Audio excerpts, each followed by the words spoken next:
Okay, everyone, so let's come to a comfortable seat to begin the class.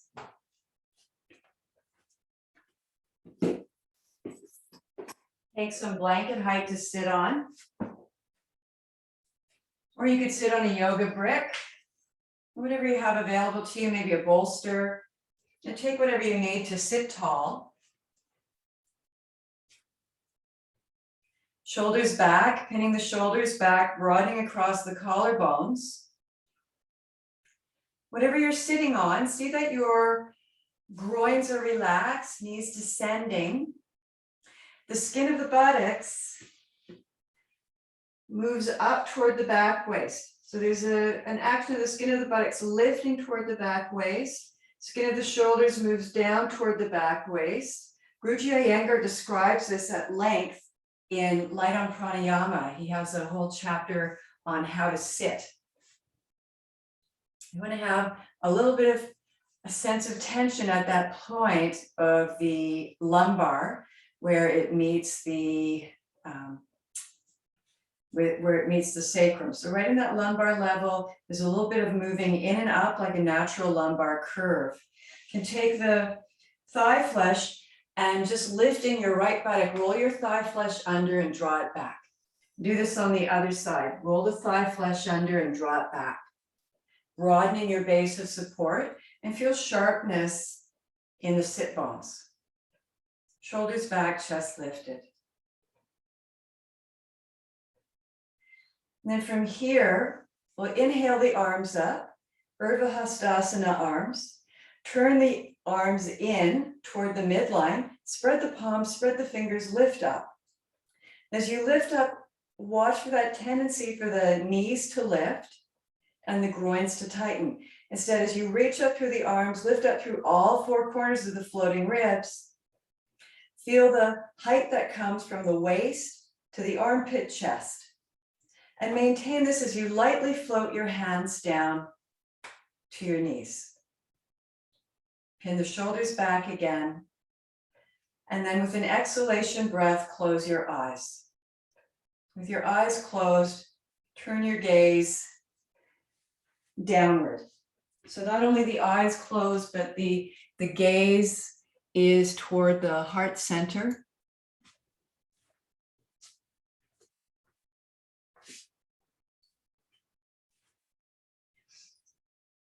Take a slow, soft inhalation, a slow, soft exhalation breath.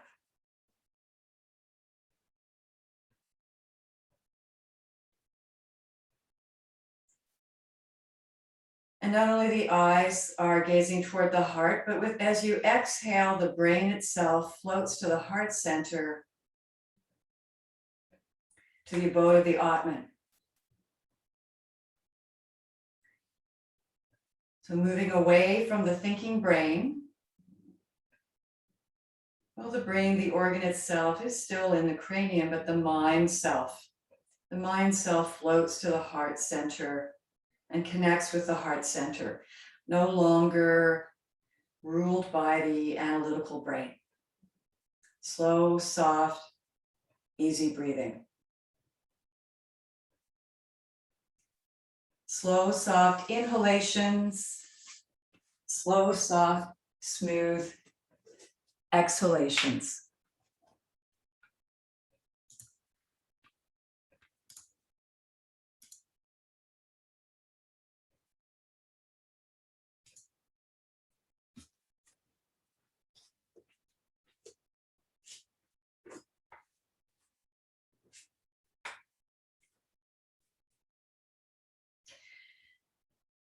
Continue to lift through the sternum, spreading across the collarbones, shoulders pinned back.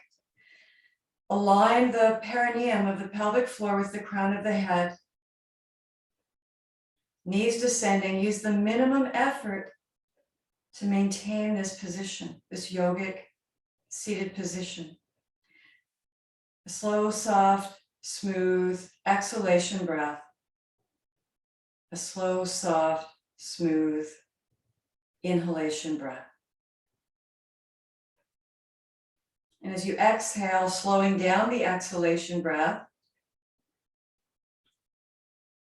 By pausing at the end of the exhalation, allowing the lungs to empty completely.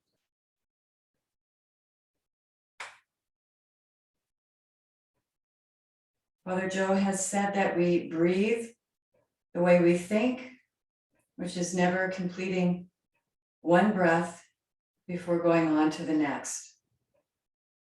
In that pause at the end of the exhalation, find comfort in that emptiness, followed by a slow, soft, smooth inhalation breath.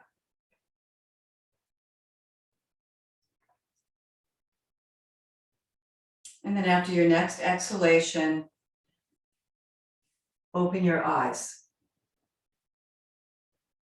I want to read to you today from, I use my notes on my phone for saving things. So that's why I've got my phone here. I want to talk about the 4 stages of a yogi's life, the ashramas, as they're called. So an ashram is a place where when we go for sacred study, for spiritual studies, an ashrama is a state or a stage in life. And the 4 stages are brahmacharya as the student, and that's when we're young and we practice celibacy and we study and we have our teacher or guru who guides us onto the correct path. And the reason for the celibacy is, one of the reasons is so we don't get into trouble too soon before we have the wisdom to be making correct decisions. But it also will take us away from our study, which is going to be set up the foundation for the rest of our life. So the brahmacharya stage of life is the student stage, and it's the first quarter of life. And then the second quarter is the Grijalva stage, which is the householder. And this second quarter is spent with family, fulfilling worldly requirements, supporting the family, and taking care of these responsibilities. One's brahmacharya training informs us during this time so that we make wise decisions. And then the third stage, vanaprastya, is regarded as the hermit stage. So for most of us in the West, we don't experience the hermit stage exactly, but we do find that we move a little bit more inward. Maybe worldly activities have less appeal to us. We no longer feel drawn to the party scene or whatever, which we may have given up during the householder stage, but we still probably did somewhat. So we move toward developing other skills, maybe going back to our spiritual studies, developing ourselves in the arts, culture, literature, whatever it is that is of interest to our personal development. Not so much the political world, not so much society. Even family becomes still important, but secondary to our own pursuits. And then the fourth stage, the fourth quarter, is the samyasa, is the renunciate. And this is when one retreats completely, giving up all involvement in worldly matters, moving away completely, family's established, family's fine. We are in another part of our lives, and these things stop having so much meaning to us. What really matters to us is our relationship to the God of our understanding. And we move into a place of devotional pursuits. So we abandon possessions and move toward a life of solitude. And as Father Joe recently said, solitude is not loneliness. Solitude is when we have an I-thou relationship, a relationship to something greater than the individual self, maybe a connection to Atman, a connection to the God of our understanding, then we are not lonely. We are able to be in solitude in our own practice, in our own evolution. So these are the 4 stages. And people will think of the Buddha as having had a unique experience, but anyone on the samyasana stage is going to take the path of the Buddha. So I'm just going to, okay. We'll take that path. So we're at different stages in our lives. In the West, it's a little bit difficult to translate this, especially when, if we're pretty serious yogis and we want to take that fourfold path, but we still are in the world. So how do we do this? And that's what in the West, and even in the East now, because of so many more demands on the individual and the ability to communicate worldwide, that we are faced with. So maybe it's moving toward communities that share similar interests, etc. These are our 4 stages, and you can sort of reflect now on which quarter you're in. And does this harmonize with your life, or does it pull? Are there conflicts, tug of wars, or is there harmony in this? Now, our first pose that we're going to do is a Supta Baddha Konasana or Supta Virasana. You can choose which one, taking a bolster and a folded blanket for the head. You could also have a yoga brick for your head and a belt.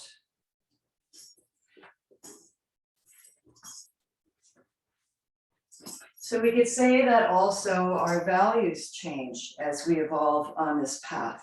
But these values are for one who enters into this path early as a brahmacharya, are established there. For some of us, that, especially in the West, we don't experience that. So we have to find that later. Maybe we don't. Maybe we never find ourselves on the fourfold path. Maybe we stay worldly. So Virasana, you can do this in Virasana, sitting back between the heels, belting the legs, or going to Baddha Konasana with the soles of the feet together, knees out to the side. I'll demonstrate both. If you know what I'm talking about and which one you're going to do, go ahead and do it. Go ahead into your own pose. If you need to see me, then just wait and watch. I belt both the thighs and the shins. I find it very earthy. And then as I lie back in Supta Virasana, I tuck the tailbone toward the back of the knees and come down. And my diaphragm is supported on the bolster. There's a little room for the lumbar. I want to make the lumbar long as I do this. So this is not a back bend. It's a lengthening the spine in this pose. There is some hip extension that occurs here. I'm just going to lift my hips, tuck the tailbone again, and see that this whole Manipura chakra region of the diaphragm region is staying soft. And rest here, arms, palms up. So you may choose this variation, or you may choose Supta Virasana, Supta being supine.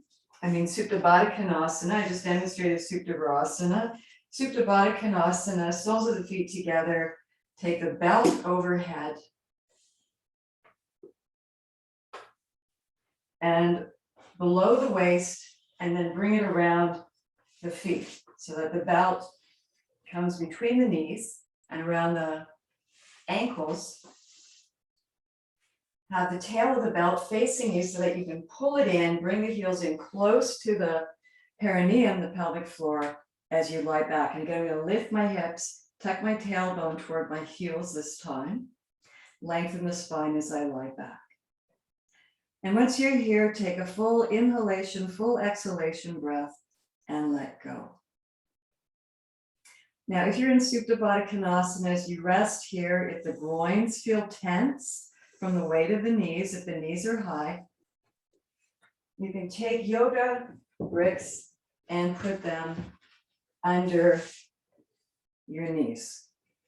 You don't want to feel any tension in the groins or any pinching in the lateral hips. Okay, so just have support here in order to prevent that. Make the back of the neck long, skin of the forehead moving toward the brow line. Whichever pose you're in now, take the heel of your hand and place it at the point between the brow line of the Ajna chakra. You're going to press the heel of your hand down toward the bridge of your nose. And as you do this, the bunch of muscles between the eyes are going to fold toward the bridge of the nose, and the back of the neck is going to become longer, especially at the nape of the neck. And then release your hand down. With your arms out to the sides, broadening across the collarbones. With an exhalation breath, let gravity have you. This is our first stage of surrender into our practice. Full, soft, smooth breathing. Finding that state of equanimity, that sattvic state, the middle ground, the luminous one. Again, if you're feeling any discomfort in this pose, that won't come. But see that you have the necessary support to rest, fully rest. Skin of the upper back slides down toward the back waist, shoulder blades descending. Side walls of the torso long. Thigh bones are heavy, whichever position you're in.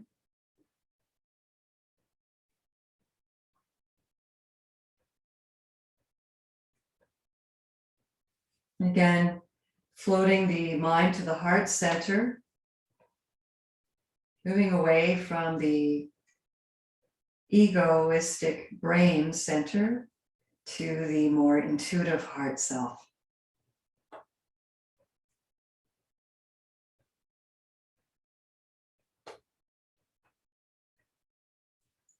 And to come out of this pose, place your hands palms down, tuck in your chin, lift up chest first, remove your belt, and stretch out your legs.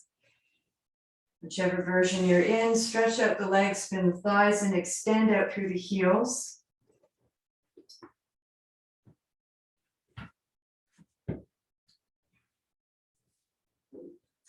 And then we're going to come to using the 2 bricks to open up the heart center even more. I have 1 brick on the vertical height, end to end, so that the brick runs parallel with the long edges of my mat, and then the second brick is horizontal and it's running crosswise. Now in this lower brick, my shoulder blades are going to go right against the edge of this brick, and the base of my skull, that notch at the base of the skull, is going to hook onto this edge of the taller brick. Okay, occipital notch here, shoulder blades go across here. Legs are extended. So go ahead into this pose now. And adjust the bricks as you come in. Now see that the tall brick behind your head, and have it running end to end, not crosswise, but have it running end to end so that you can hook the occipital notch at the base of the skull right onto the corner of that yoga brick. And then the one between the shoulders, across the shoulders, is behind the heart. If it's too high, it's going to push your shoulders forward. If it's too low, it's going to push the Manipura chakra area. It's going to harden that area by pushing the lower ribs up. So get right in between there. You feel the shoulder blades, lower tips of the shoulder blades against the brick and pressed into the rib cage. Extend out through your legs and let them fall away. Arms or palms up. Now this is a case of letting the position inform our condition. Prashanta Iyengar would say, let the position create the condition of the pose. When we come into the asana correctly, then we find this experience. With the brick that's behind the heart, with the inhalation breath, feel how that brick resists the backward movement of the rib cage and instead lifts the rib cage and spreads the breath laterally. This movement of prana across this thoracic band is what we're observing here. Back of the neck long, still in somewhat of a Jalandhara bandha. Throat is soft, sides of the throat are receding.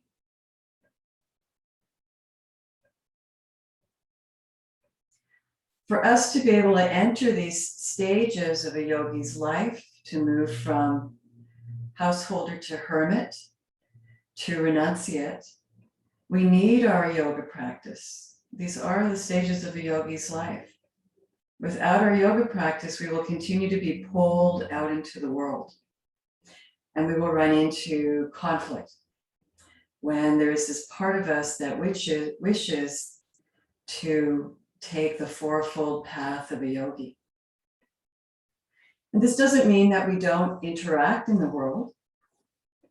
It means that our interactions are with an understanding that we are less involved, that the lives of others are their lives. Even our children's lives belong to them. They're not our lives.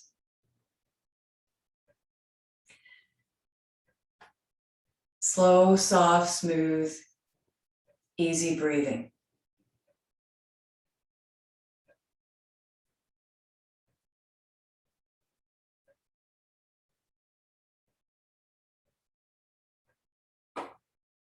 Eyes receding into their sockets. And feel the power of that inhalation breath as it lifts and spreads across the Anahata chakra level of the heart chakra. Collarbone spread. And there's power in the prana when it comes into the thoracic cavity and fills the thoracic bowl in this way.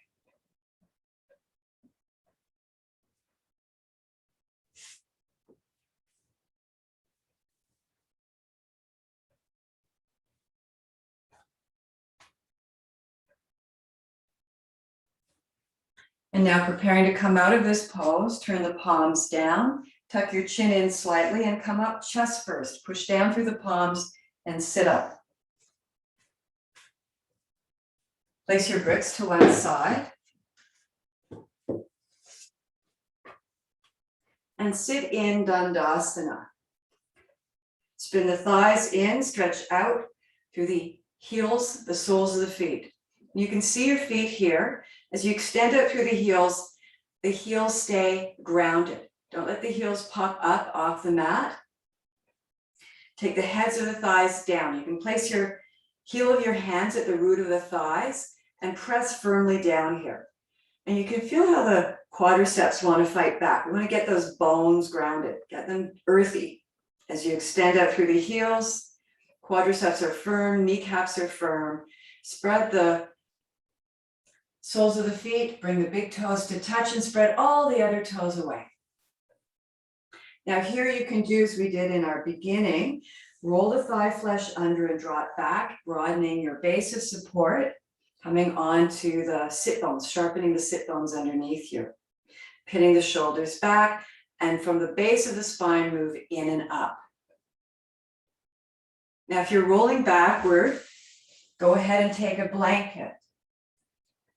If your pelvis is rolling backward so that you're starting to fall backward, going into this posterior pelvic tilt, then you need height underneath you, okay?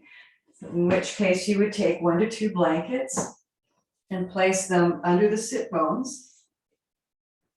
Let the femur bones come completely off of the blanket. So you're just hooking the sit bones onto the edge of the blanket, femur bones off as you extend out through the heels. Skin of the buttocks still lifting toward the back waist. So there's firmness here. There's a little bit of tension at this point in the lumbar. Shoulders rolling back and down. Extend out through the inner edges of the feet. Dandasana staff pose is to the seated postures what Tadasana is to the standing poses. This is where we find our equilibrium. Eyes recede back. Have the eyes broaden to the outer corners. And come to that place of the inward dweller. Connecting with that inward dwelling spirit. The Atman, the Antaryaman. Drive down through the heads of the thighs again as you inhale and reach up in Urdhva Hastasana. And as you extend up through Urdhva Hastasana, look up toward the ceiling and do a back bend with your upper back. Recall the imprint of the brick across the shoulder blades and move in from there. At the same time, move your navel in and up so you don't puff out the lower rib cage. Keep the Manipura chakra passive. And instead lift the heart from behind as you look back. Go on extending out through the heels, thighs driving down. And then look forward and lower your arms.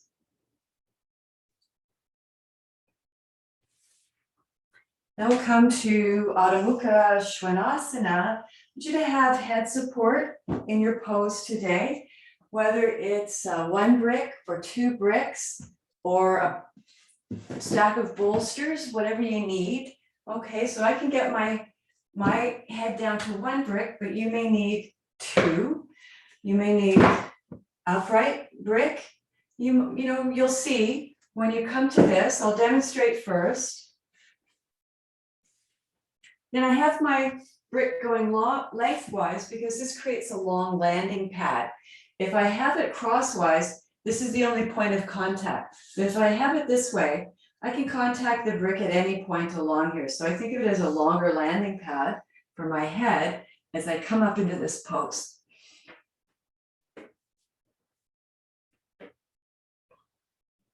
Now here I'm able to rest my forehead on the brick. And from this point, you'll lock the shoulder blades against the rib cage and lift your sit bones up toward the ceiling. Now see how I did this without my head moving. All right, we don't want this to happen. And maintain this action, and this brick, the maintenance of the head on the brick gives us this feedback. Let's do this. Now have support for your head. However much support you need. And come into Adho Mukha Svanasana, downward dog. Find your downward dog pose first. Hit the heads of the thigh bones back. Extend the thighs back. Like the action you just did in Dandasana. Get those Dandasana legs in your Adho Mukha Svanasana now. Extend out through the heels. Thigh bones hitting back. Lengthen up through the inner arms. Lock the shoulder blades against the rib cage as you lift your heels and take the sit bones up toward the ceiling without coming forward. Don't let the shoulder blades come forward. Don't let the head come forward. Joan, you need to turn your inner elbows forward more. You may be bending your elbows in order to get your head to your brick, but instead take your brick higher. Don't let the elbows bend. Let's do this a couple of times. Lengthen the soles of the feet down and then go up again. Lift the heels, lift the sit bones toward the ceiling. Lock the shoulder blades in. Don't let the shoulders come forward. We're strengthening the shoulders. We're strengthening the upper back. We're connecting with this action of the upper back body. And then come down. After you've done this a couple of times, come down. Good. Now, we haven't done this for a while. Seems it's surprising how much time passes in between doing this. We can't let that keep happening. So we're going to work with the yoga, bricks at the wall for Shavasana. You see, I've got this one is T-boning the wall. Okay, it's on its vertical height with the narrow side toward the wall. And I'm leaving space away from the wall to take my hands behind And this one, depending on your height, it either goes vertically or horizontally. I'm going to place mine horizontal. Just watch me before you set up for this. Interlace my hands behind the brick and walk in. And lift between the shoulders as I come up. Now, even for me, this horizontal brick isn't quite enough. So I'll go to the vertical height with this, or even better, if you have one more yoga brick, you could place it. So you might not have 3. If you do, you can do this. If you have 2, you can choose this way. If this feels too close to the neck, then you have to turn it onto its horizontal side. Okay, let's set up for this now. Sam, you can do Adho Mukha Svanasana again, downward dog, using chair support.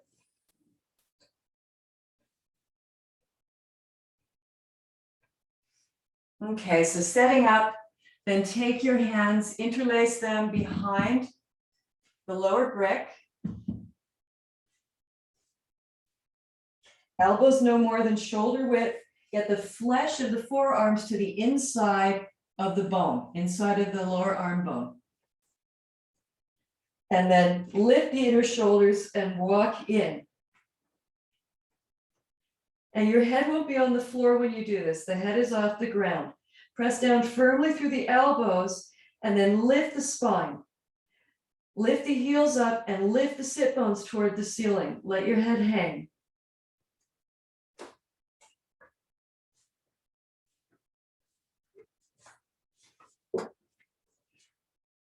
Good, Susan. Trudy, have the lower brick further away from the wall so you can get your hands behind it, if you're able to. Top one's at the wall, that's it.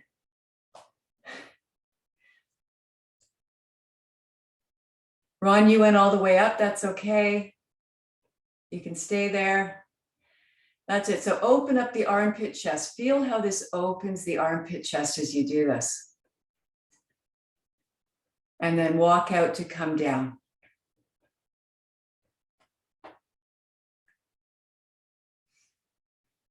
Okay, so everybody got this action. Ron, you can stay there for now because we're going to do this again. Now, it's not as easy to kick up from here. I'm going to give you the choice. You can see if you can kick up from here, but what I want you to do before you do that is I want you to have your head on support. So you're going to take a blanket and then 3-fold it and place it at the base of this brick. Everybody do this, whether you're going all the way up or not.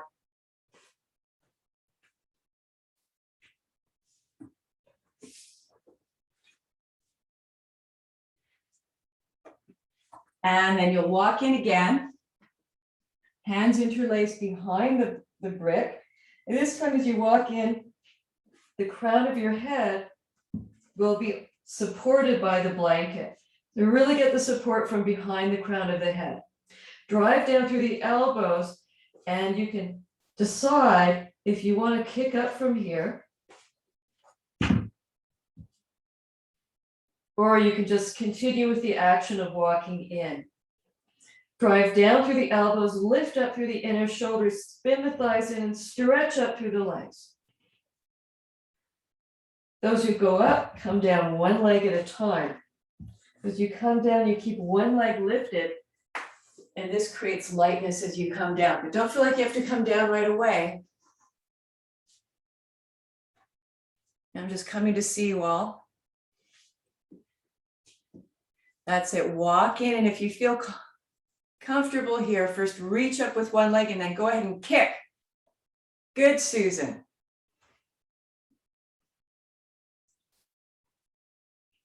Otherwise, work with the walking in toward the wall and building the strength in this pose is still very beneficial.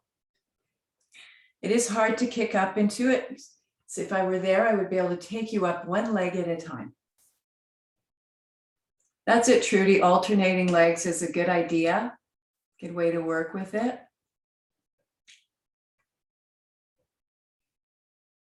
We'll be here a few more breaths.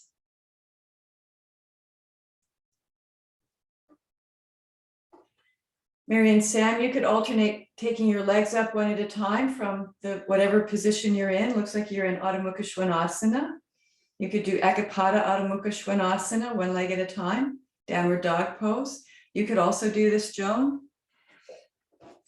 So Joan, you could do also downward dog pose, going one leg back, and then the other leg back.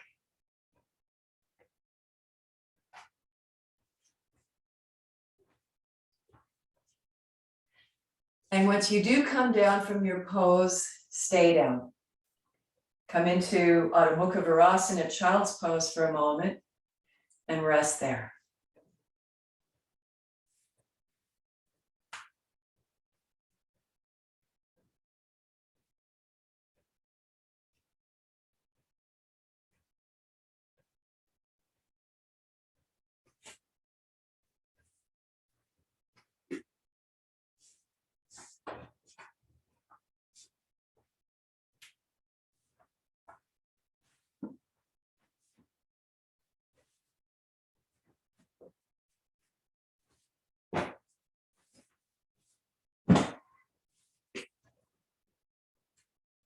And then come on up.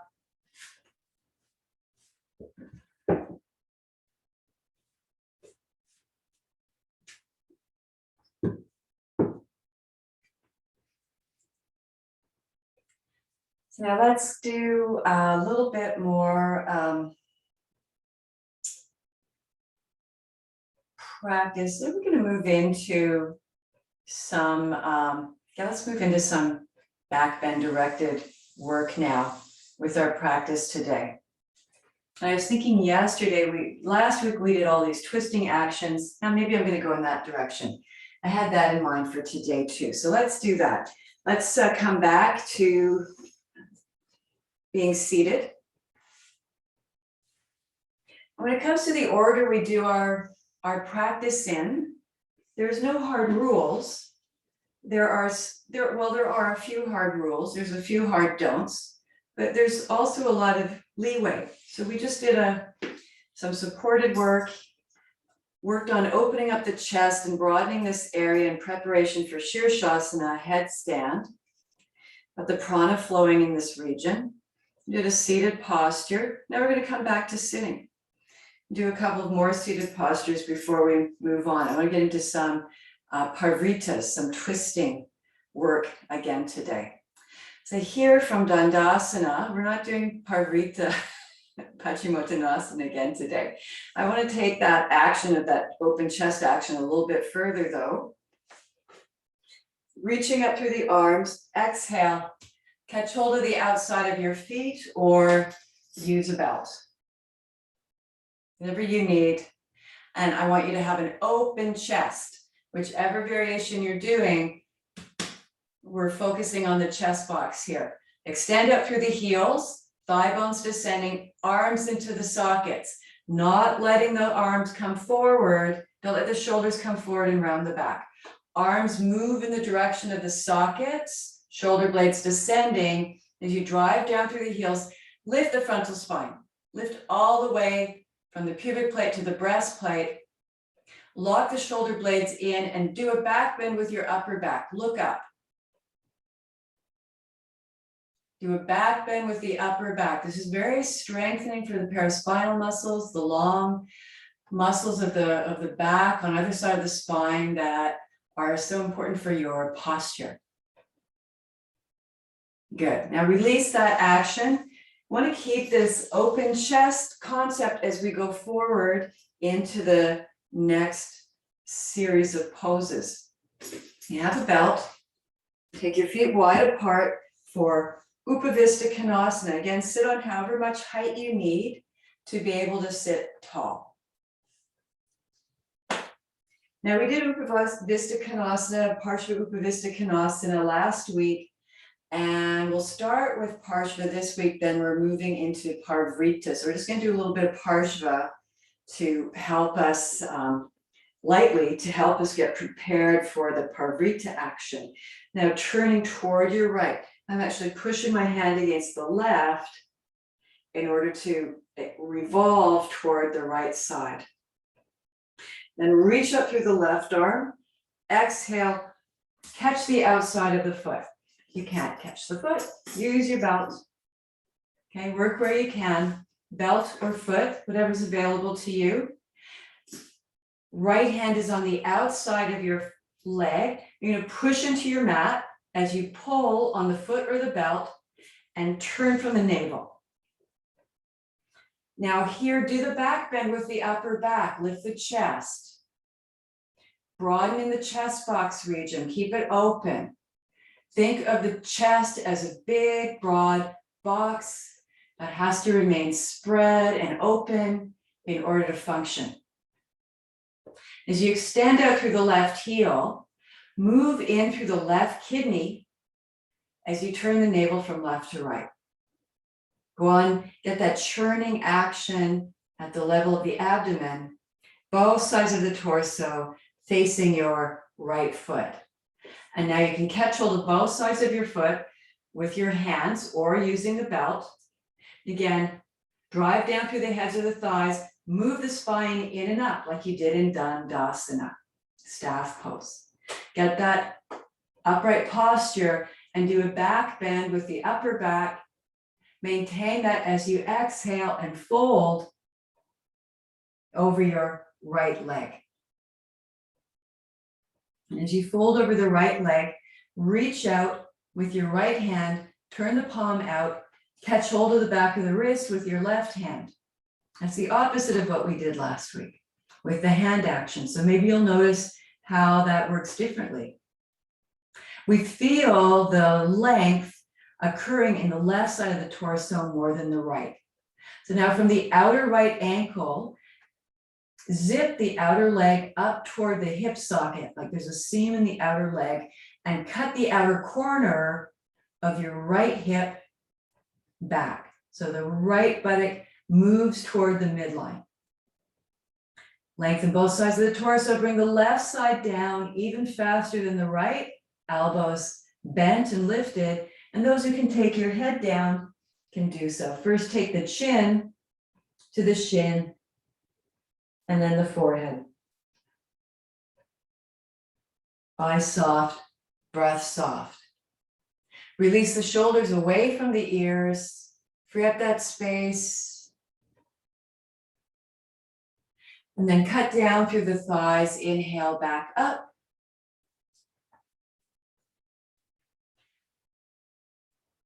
And we'll go to the second side. Take your belt with you if you're using the belt. And we're going to turn to the left now. Just go on extending out through the inner legs and the heels. See if you can get any more length through this area. I just shifted forward slightly along my mat. I was able to just broaden my legs a tiny bit more. And then turning toward the left. Still broadening across the chest. Inhale, reach up. Oh, I did that action earlier. We can do that again of pushing against the inner right knee and turning from the navel even more, maximizing that rotation. And now reach up through the right arm. Sharp exhalation, go for the outside of the foot. If you can't get the foot, use the belt. Bring your left hand to the outside of the foot as well and push your mat away. As if you're pushing your mat away, and feel how this allows you to churn from the navel from right to left. You push out through the left hand, pull with the right, move the spine in and up, exhale and turn. Move in from the right kidney and turn the navel from right to left. Now catch hold of both sides of your foot with your hands or use your belt. And from here, arms into the sockets and lift the chest, broaden across the collarbones. Lift the sternum from the bottom to the top As you spread the collarbones and lock the shoulder blades in, head up, look up. As you exhale, bend the elbows out and gradually lengthen forward. Bring the right side of your torso down faster than the left. The left wants to come down very easily. You have to give the right the advantage. And you can either continue to hold the belt. If you're using your hands, if you can reach beyond the foot with your left hand, turn the palm out and catch hold of the back of the wrist with your right. And then go on turning from right to left. Now make the left side of the torso longer by cutting the outer corner of the left hip back. And then you can take your chin to your shin or your forehead to your thigh, your shin after that, or maybe you're still looking forward. It's good. Shoulders away from the ears, shoulder blades descending. And to come out, cut down through the thighs, inhale back up.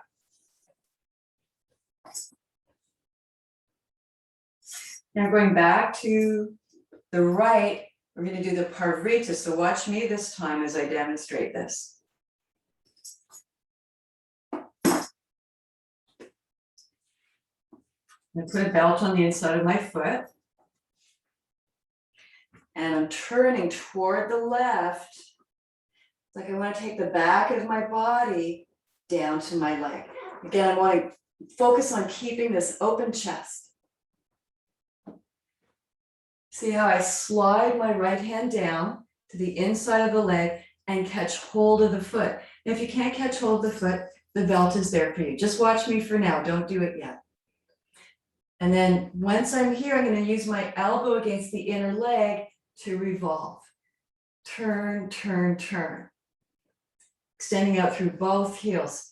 Swing the left arm up overhead and get extension as I reach through that left arm, catch hold of the left side of the outside of the foot. And I can use that to pull myself down and revolve, taking the elbows away from each other and take my chest through the opening, like an open window. Now you may not come this far, you may come to here with the arm here. That's okay, same actions. All right, so let's do this together now. Everybody turning to the left, extending out through the heels, revolve from the navel, eyes soft, breath soft. As we do these twisting actions, the breath is very important in them. As we exhale, find softness in the face. And then as if taking your back body toward your right leg, as you reach the right arm across to the inside, can you catch hold of the inside of the foot or catch hold of the belt? And then with the elbow against the inner knee, push it against the leg and revolve. If your elbow doesn't come all the way down, you can place a brick here and use it.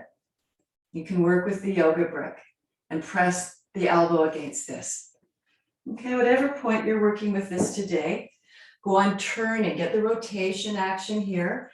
And now reach up with the left arm, exhale the arm overhead and lengthen both sides of the torso. Now see if you can catch hold of the outside of the foot with your left hand. And then grasping the foot or the belt, open the elbows away from each other and revolve. Taking your chest through, look up toward the ceiling.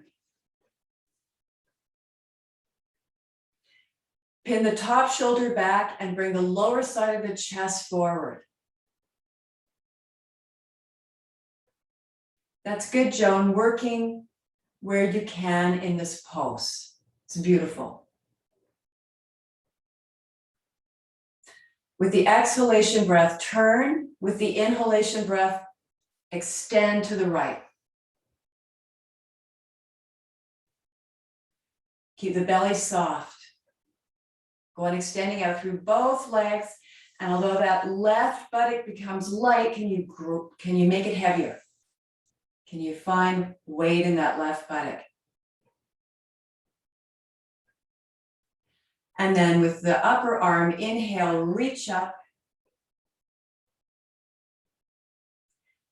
And we'll take the belt to the second side.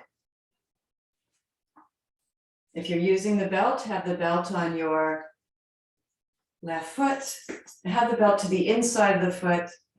If you needed the yoga brick for your elbow, have it there. Now we'll turn away from the left leg. Go on revolving toward the right now. Deep twist. Move in from that left kidney and revolve the abdomen from left to right as you turn away. When you're ready, swing the left hand down, catch hold of the inside of the foot, or catch the belt. Have the elbow at the inner leg or the yoga brick. You're going to press against it to revolve. It's good to have something to push the elbow into so that you can turn. It'll help you turn. Gives you a little bit of purchase as you exhale and rotate. And then reach up with the right arm, swing it overhead, and get leg through both sides of the torso. Now, can you catch the outside of the foot? And holding both sides of the foot or the belt, or maybe the arm stays up. It's all good. Straight elbow if the arm is up. Open the elbows away from each other and turn. Revolve. Keep the open chest, collarbone spreading as you revolve toward the ceiling, turning from the navel, turning from the rib cage, turning from the collarbones. With the inhalation breath, lengthen toward the crown of the head. With the exhale, turn. Get a deep massage of the organic body in this pose. This works on the kidney, the liver, all the fascial tissue that surrounds the organs of the abdomen.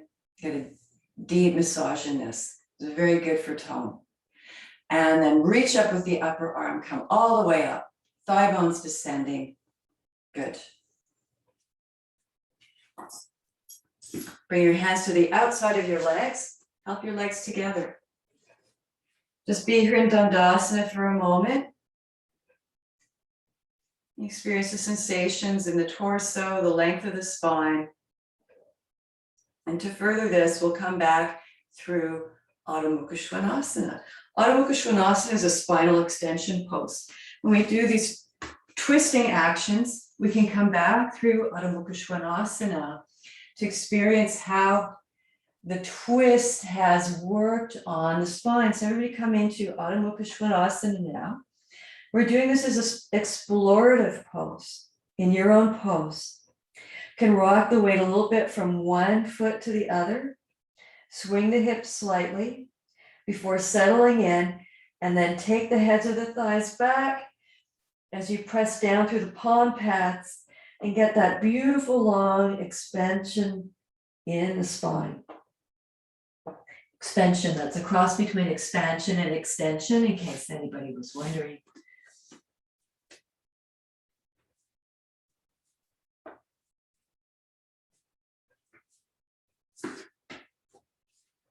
And walk your feet in toward your hands. Come into Uttanasana, standing forward fold.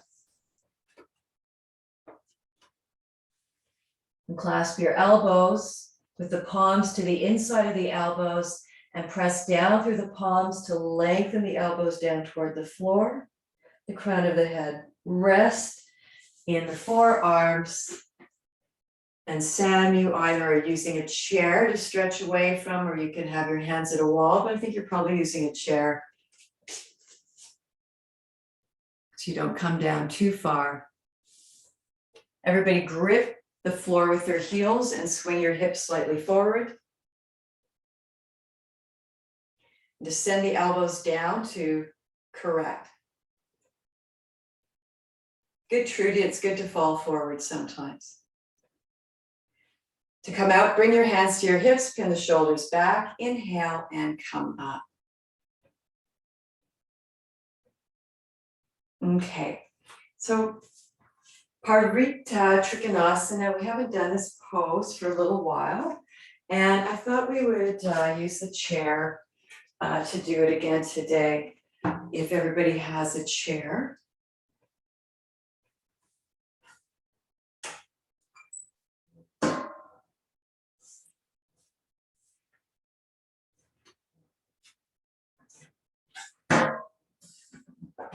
And you'll place a chair on the right side of your mat.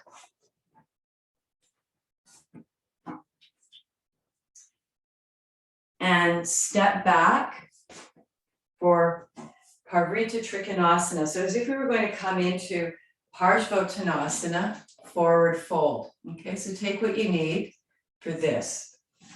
You bring this chair back toward me even a little bit more. So I've got the front foot of the chair is almost in line with my front foot. I'm gonna move myself back just a little bit more so you can see that a bit better.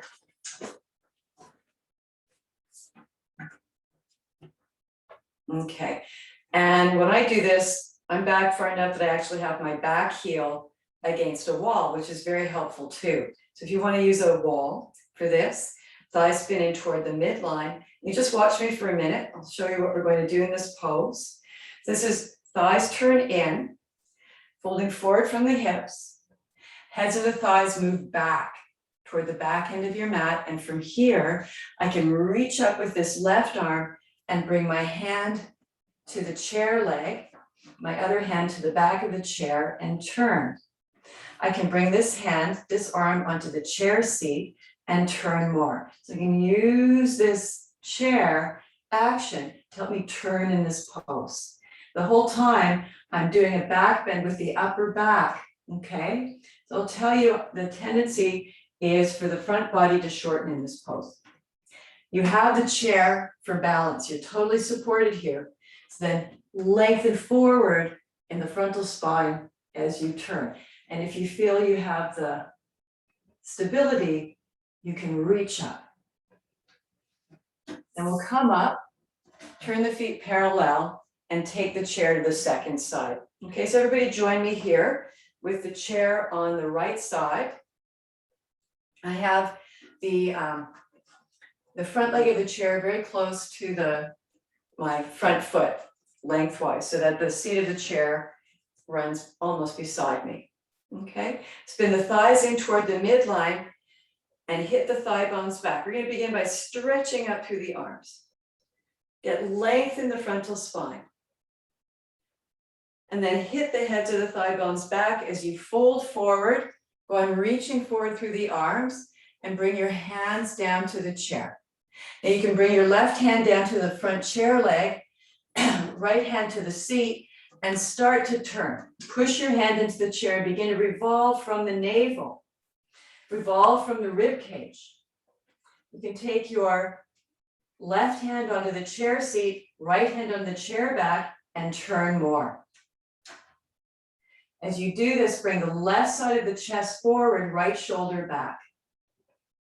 And lengthen from the pubic plate toward the collarbones. Become long in the frontal body at the same time as you hit the thigh bones back.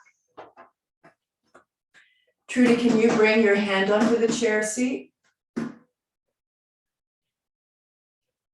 Not working? Maybe your chair's a bit far away from you. Okay. Now from here, if you have the stability, you can reach up with your right arm. As you reach up with the right arm, go on turning and spreading the chest. Doing that back bend with the upper back. Heads of the thighs hit back toward the back heel of the mat. And then turn back toward the chair. Look forward. Press down through the back heel, come all the way up. Turn your feet parallel. Take your chair to the second side. Even with the chair, there can be the tendency for this front leg hip to hike forward. I'm just going to show you from the side for a moment.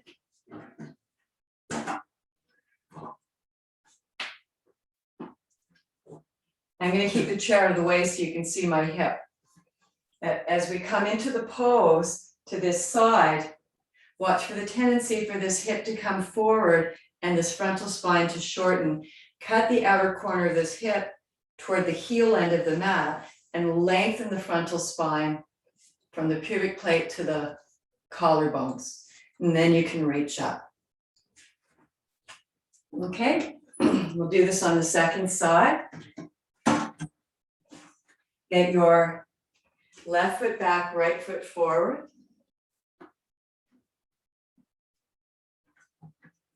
Just take a moment. I'm just taking a moment to get my alignment. See that you have your alignment here. Trudy, you have the chair too far away from you. You want the far end of the far leg of the chair to be next to your foot. See how this is the far end of the chair and it's by my front foot. You have your chair further away. Yeah, either move your body or move your chair. Okay. Now spin the thighs in. Hit the thigh bones back. Reach up through the arms. And get that length in the frontal spine now. Feel all the way from the groins to the collarbones. Become tall. Exhale, fold forward. Hit the thigh bones back as you come forward. And then turn toward your chair. You can begin with your hand down low on the chair leg, the other hand on the chair back, and start the rotation action. Exhale and turn. Now sharpen the inner edges of your feet. Exhale and turn again. The base is very important. We must maintain the earth element in the legs. Don't let the legs get watery. You can place your lower hand on the seat of the chair, or if it's more comfortable where you have it, either way. Now here, cut the outer corner of that left hip toward the back heel. Go on lengthening the frontal spine. Do a back bend with your upper back.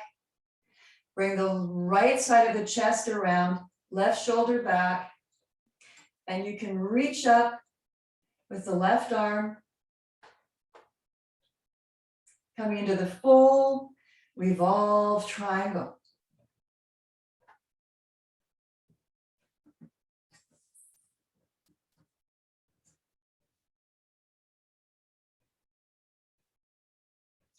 Lengthen the crown of your head forward. Hit the heads of the thigh bones back, getting full length in the spine. Open up the chest. And then turn back toward the chair. That worked much better on this side, Trudy. Turn forward.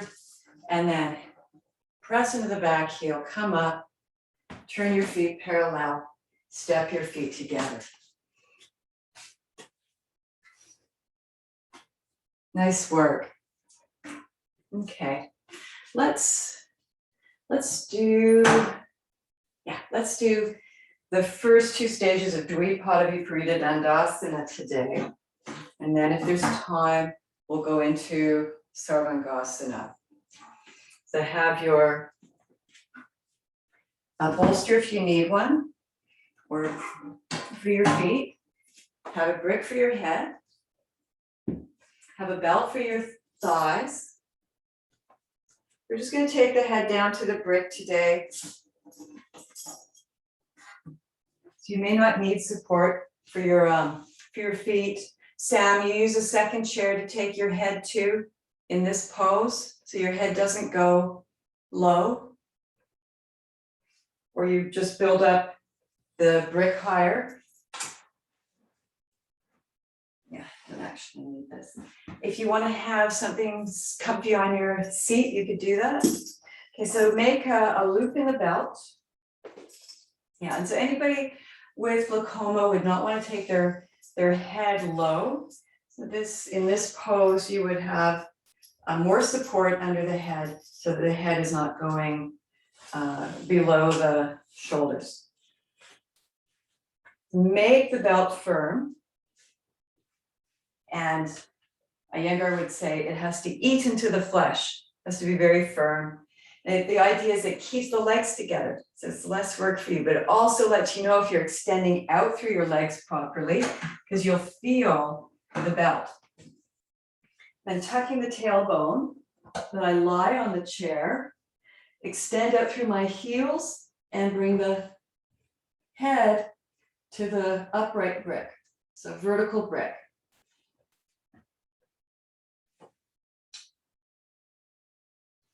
And the hands can either be on the back of the chair, pushing into the chair to pin the shoulders back, that's one stage.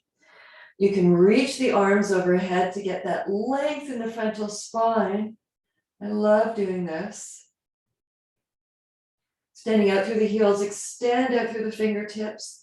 When you go to bring the arms back up, clasp the elbows first. And then the last stage, if you want to come to it, is to take the hands through the chair back and gripping the crossbar, palms up, pin the shoulders down.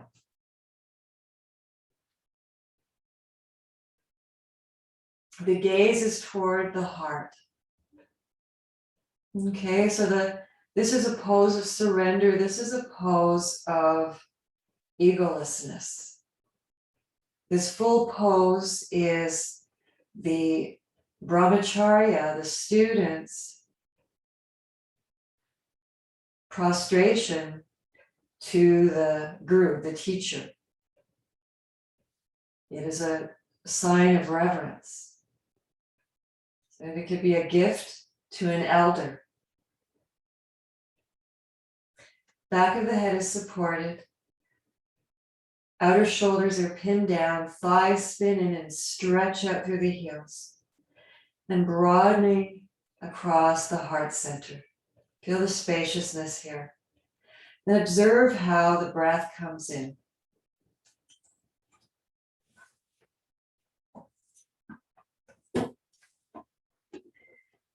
Like when we were resting in the beginning of the class on the two bricks, and you could feel how the prana really broadened and opened in the heart center with the brick behind it, resisting, and we have this similar effect here.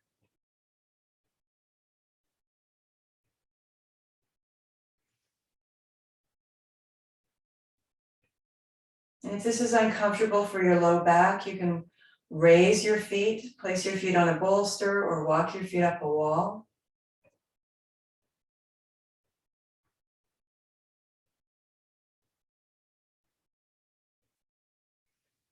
And Father Joe would call this the atrial level of the heart we're working on. When we have the brick upright like this, if you wish to go to the next level, which would be the horizontal brick, you can take the brick down to its next height. And then there's only about a half an inch to an inch shift on the chair as you do this. It's a very small shift, if you wish, or stay with the vertical brick.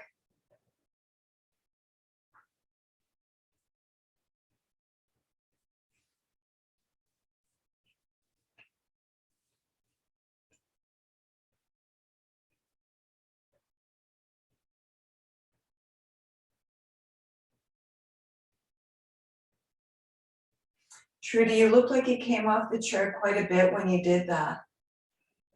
Does it feel like it's still in the thoracic area, or are you in your lumbar now? Yeah, I think you're too low, maybe because your legs are high, but don't come below the shoulder blades. The very lower tip, maybe a little off of the lower tip, but don't go down into the waist. If you need to keep the brick on the higher side, to do that, that's okay, that's good. You just might have started lower.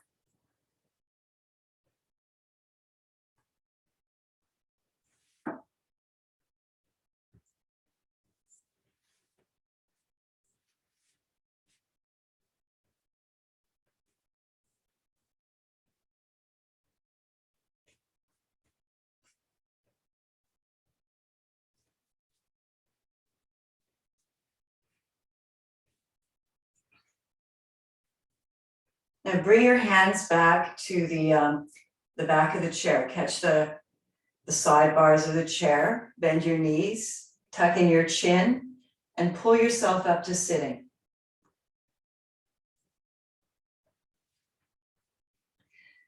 Sit tall, lifting the chest and let your chin drop. So the head is slightly bowed, spine is tall.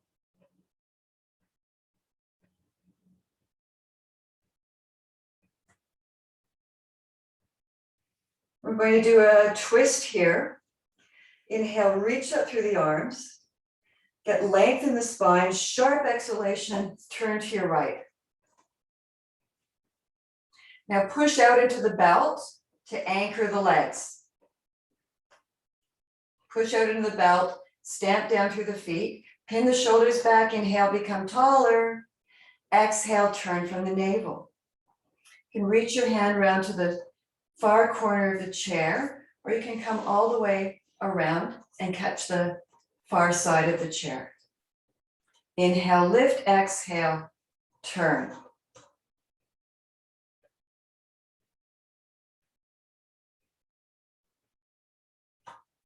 Take the collarbones perpendicular to the back of the chair. With each inhalation breath, become taller. With the exhale, turn from the rib cage, turn from the armpit chest, turn from the collarbones. Then turn your head. In that last move, there's freedom in the neck for one last turn. And if you didn't have that, if you led with your neck and there was nowhere to go, then note that about yourself. Come out of the twist. The greatest rotation is in the neck. We want to save that for last. We want to know that we're getting that rotation in the spine, all the way from the bottom up. We climb up in these twists. So now reach up through the arms again. Sharp exhalation, turn to your left. Inhale, lift up from the crown of the head. Exhale and turn. Turn the arms from the inside out, broaden across the collarbones. With the inhalation breath, become taller. With the exhale, turn from the navel. Inhale, lengthen up. Exhale, turn from the rib cage. Inhale, become tall in the side walls of the torso. Lift from the armpit chest. Exhale, turn from the collarbones. You can bring your hand all the way behind. Now push the outer thighs into the belt. Stabilize the legs. Exhale, turn again. Take the collarbones perpendicular to the chair. Now can you turn and look behind you? Turn your eyes.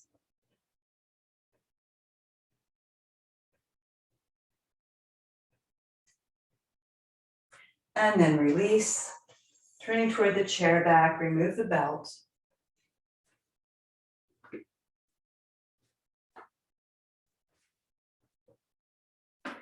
Tip the chair toward the wall to come up.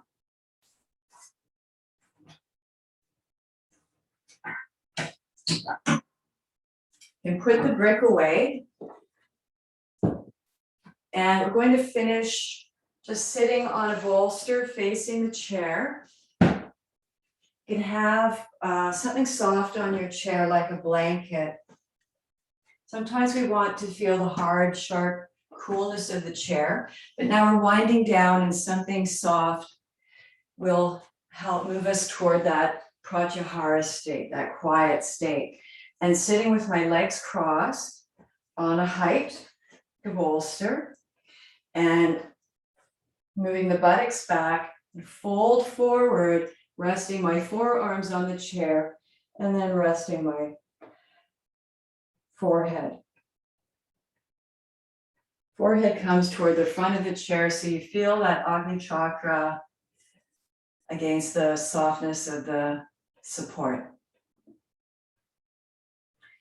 And if you feel you can move your chair a little further away, or maybe you need to move it closer to come into the forward bend, you decide.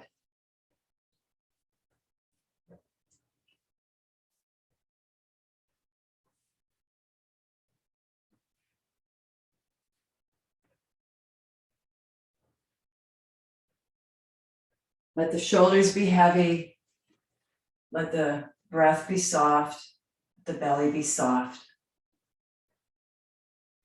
Groin soften. There's no working in this pose now.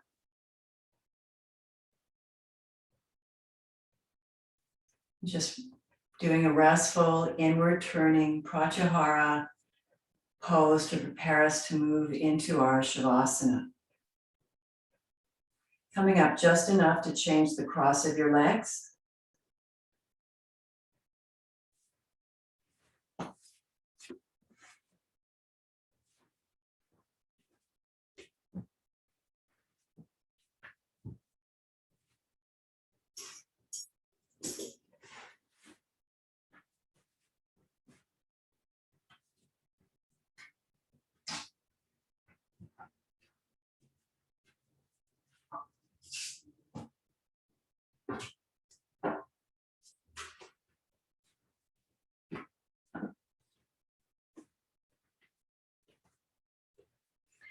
And when you're ready, you can come up and lie back for Shavasana.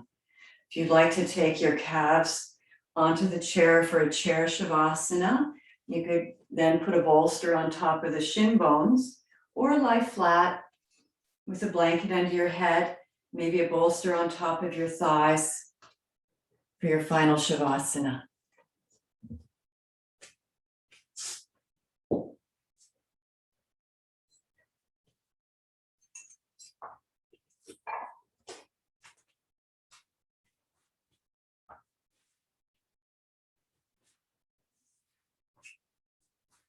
As we move deeper into that state of pratyahara throughout our practice, we can feel that through the asana, through the breath, the mind becomes more disciplined, more focused and more inwardly turning. And we can feel how our yoga practice takes us through these stages of a yogi's life, from the student to the householder, to the hermit, to the renunciate.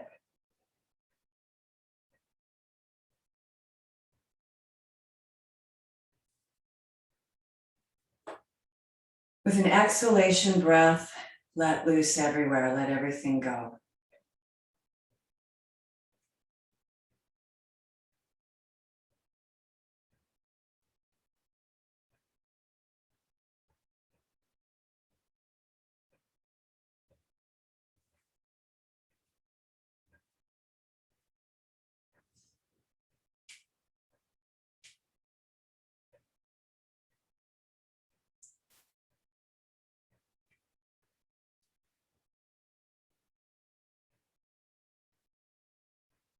Eyes receding deep into their sockets, all the fine muscles around the eyes softening.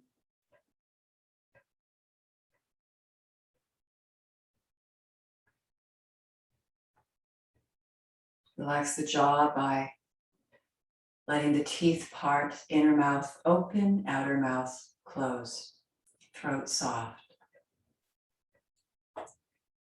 Shoulders are heavy and drop away. All the bones become very heavy and the flesh very soft. Soft in a buttery, receptive way.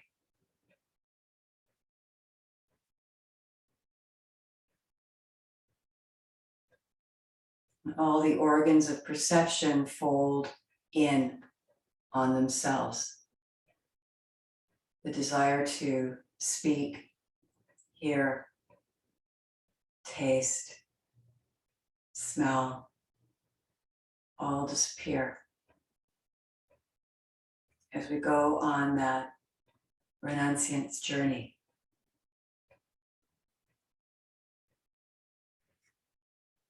Instead, we turn toward seeking the seer, which is an inward journey.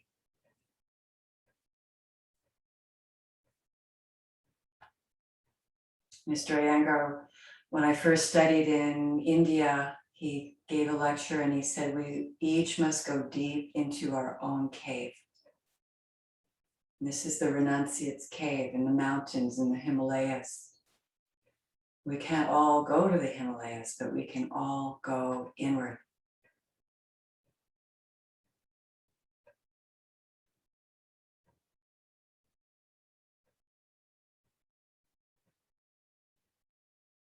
Be a witness to the gentle rise and fall of breath.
Deepening your breath now, bringing your awareness back to the surface. Begin to gently move fingers, toes, wrists, ankles. And as you slowly rebirth into this time, place, there's a part of you that stays deep in that cave. Having found yourself there, there is a forever imprint of living in solitude. In the I, thou solitude. Draw your knees in and turn to your right side, cradling your head in your right arm.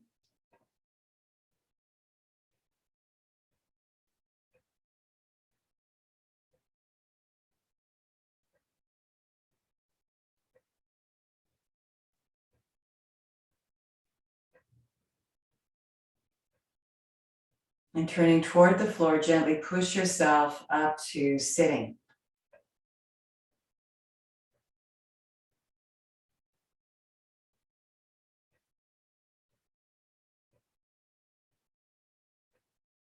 And find a comfortable seat. We'll chant the Om together one time to close the class. Bringing the palms together in Atmanjali Mudra, thumbs to the heart center, and lifting the heart center to greet the thumbs. Take an exhalation breath and then inhaling. Om.